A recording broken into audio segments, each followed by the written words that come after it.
What's going on? Welcome to the Political Rant. My name is Marcus Salette, moderator of Meet the Press. No. The Political Rant and Conversation, and I'm joined at the table. Gentlemen, introduce yourselves. I'm Anso. And I'm Louis McTushin. We're here to raise the roof because we are upset. Yeah, so this is after the election, you know what I'm saying? Episode 2. And we just going to get right into it. And for those of you that want to follow us, you can go to our fan page, The Political Rant, on Facebook, and leave your comments there. All comments are welcome from all parties. All right, gentlemen, let's get right to it. What's going on, man? After the election, Barack has been reelected. The Congress is going to stay the same. The Senate has been boosted a little bit by the Democrats. Have your say. Yeah, our say. I wonder how much does it really mean. But we have plenty to complain about, but we have so much to be proud about.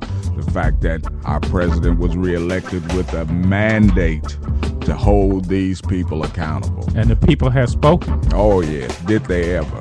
They spoke louder than I've heard our people speak in many years. Was it 90% of voting?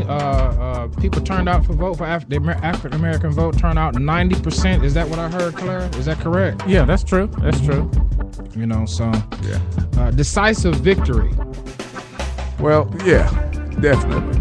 And if we just really look at the numbers in all of the things that they did to try to suppress the vote, only thing they did was energize the people, because half of America realizes we cannot live like this.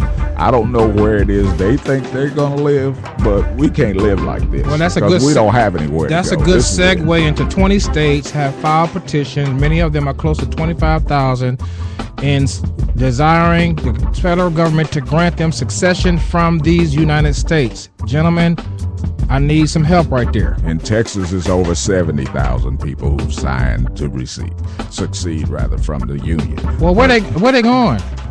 Well, that you know, nowhere. That's only in words.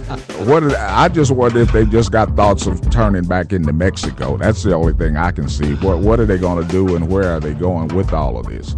You know, what is going to be accomplished by it all? Well, first of all, I liked what you guys were talking about before we got on the mic, and I want Claire to have that. I know she don't have a mic, but I like what Claire said. There's a lot of people that are upset, but they weren't upset. What was the year again, Claire? They weren't upset when Bush's election had to go to the Supreme Court. It had to be decided because of 537 votes in Florida and raggedy tags in Ohio. But help me out. Go ahead on and read that one. Yeah, everybody's upset, but here's something for you to think about for real. Now, since Obama's regime, all of a sudden folks have gotten mad and want to take America back. But my question still remains, back to where? Because we know where we come from, because see, we've lived this. We've already been over this more than once in my lifetime. You know, after 8 years of the Bush-Cheney disaster, now they want to get mad. I think they've always been mad. They're just more bitter now than ever, and you just see it coming out in so many different ways. You know, you didn't get mad when the Supreme Court stopped the legal recount and appointed a president that was definitely an illegitimate winner.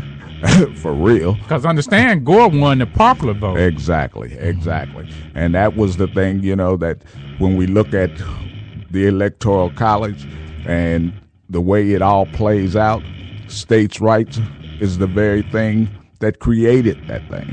So if the Electoral College stands as it is right now, they've got to change it, because even if they want to change it, one man, one vote will not work for a presidential election, because they've always lost the popular vote almost every time they've won office. The thing about what Barack has figured out is that I only need 7 states to win. We don't need to win the popular vote. But he won the popular vote. And that's the thing that's killing him, is the fact that he won the popular vote.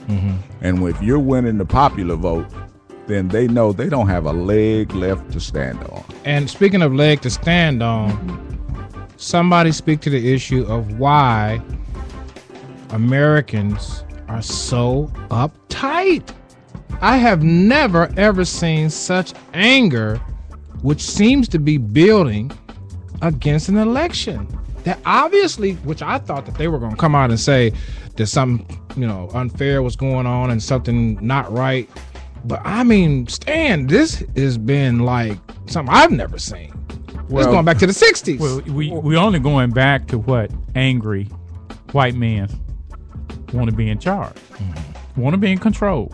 But the one thing that this election did remind the Republicans of was the fact that in 1999, Al Gore had brought this to the table, the fact that by the year 2007, white men were going to have to accept the fact that they will no longer be in the majority in this country. Yes, sir. And the emergence of the black and the brown man is what's taking over. And if they don't get on board, they're going to lose their base. And you know what? Because I'm glad their base is dying. But that's what I'm glad you brought that up. The sad reality is this, that the demographics of America is changing every month. And I heard through the grapevine that just on the Hispanic side that there are 50,000 Hispanics turning 18 every month. Yes. So you take that times, Claire's quick on the math tip, multiply that monthly times 4 years for 2016, what might we be looking at? You come back to us with those numbers. We're going to be looking at a population just for the Hispanic side. True.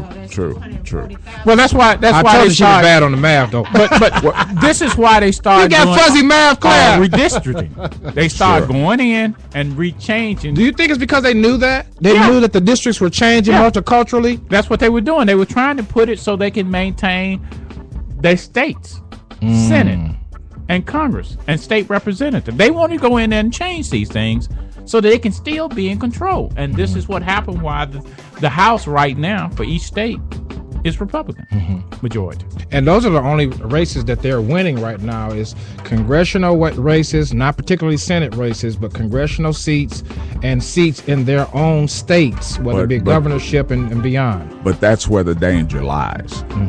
That's the fact, is the fact that if we look back at this past election, even though Barack won office, there were over 750 local and state officials that were elected to office. So basically, I've forgotten how many Republican governors there are, but there are over 30 of them right now. Yeah, so they do have power. Exactly. Well, that's just my point. And so for those listeners that may think that this is over, it has only just begun. We need folks to move into the political arena in their governing communities, not just on a national scale. Well, whatever happened to something you told me the other day? Whatever happened to when the Black Caucus in Congress would fight to make sure that various districts representing black and brown would be able to have representatives from those districts? Whatever happened to that? Well, that's how redistricting came about. They basically have cut them out of the whole entire process. What they've done is they built these plants out in the middle of nowhere, these car plants, Kia, Honda, Toyota. And what they've done is they've built communities around these plants. They built brand new houses. They built, even in this past year, we have another congressional district and another representative in Congress from Georgia, just from the district that they've created out in the middle of nowhere near the Alabama line. Up here in Walker County is the same thing. So you have to understand that if they get control of their local areas, they have enough push and pull in the states to do just about anything they want to do. Well, that goes to a point that Stan made last week as we were talking in off mic about the fact that they like to govern. We're not talking about just white folk, but we just talking about the old white hand likes to govern the states because the states push back on what the federal government says that the states should adopt as part of the repertoire for all the people of that particular state. Like with Obamacare, they're going to push back on that. Well, but you got to look at it like this. The South, when we fought the Civil War, these states come into the Union. They come into the Union as Commonwealth states, which basically means that the federal government, when they pass a law in Washington, the law goes to the state, and the state congressional districts take it up and vote on it, whether or not they want to implement it in their states. So that's why you see the pushback on Obamacare, as they keep calling it. Not that it matters, what they call it. They're just not going to do it. They don't want us well. They don't want us receiving any benefits whatsoever. All they want to do, they're the takers. They've always been the takers. We've got more money being paid in subsidies to these large companies. That's just utterly ridiculous. And Barack is holding their feet to the fire. Today, BP is facing a $1 billion fine for what happened in Louisiana. Oh, no kidding. Yeah. See, this is the reason they didn't want that man reelected, because they all going to prison. Him and Eric Holder, you see, they tried to get him out of office. Railroad him straight out of office. Yep. They want him out of office because these folks are going to jail. And they've already said it.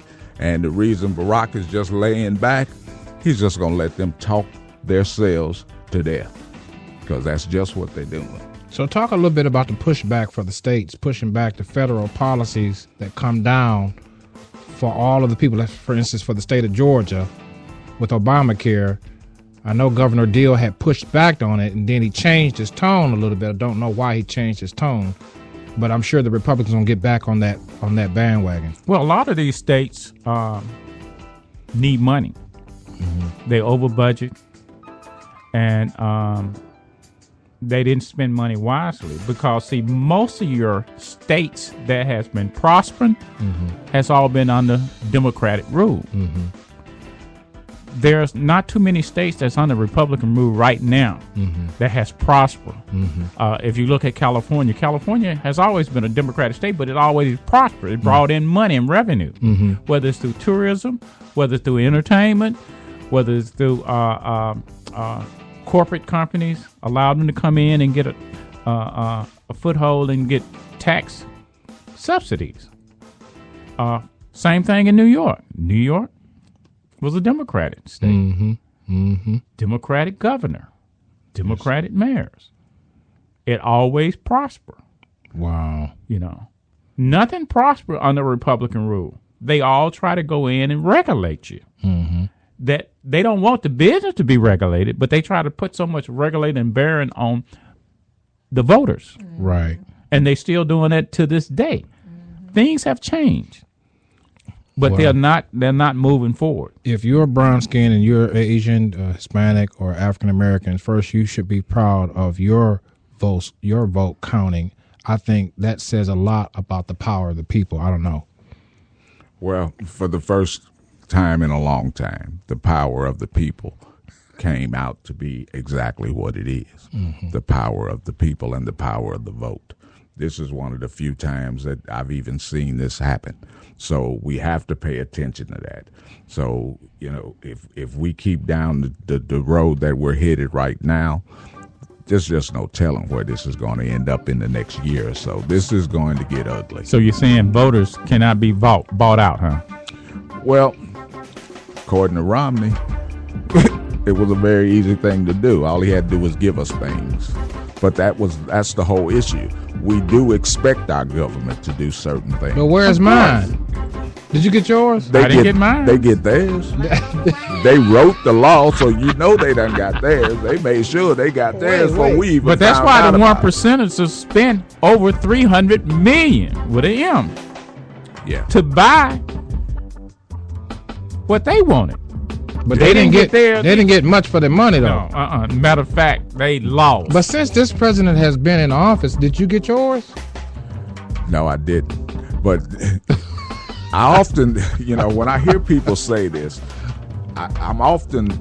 my mind goes back to when George Bush was in office. He bought his votes for $250. That's what he sent every taxpayer.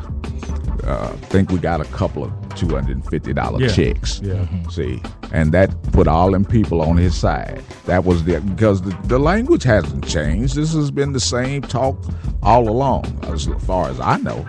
I don't remember anything being any different. The fight continues. It will be continuing on. But right now, we've got a situation where they hate this man because he's trying to stop them from doing what they've always done. Business is what they call it.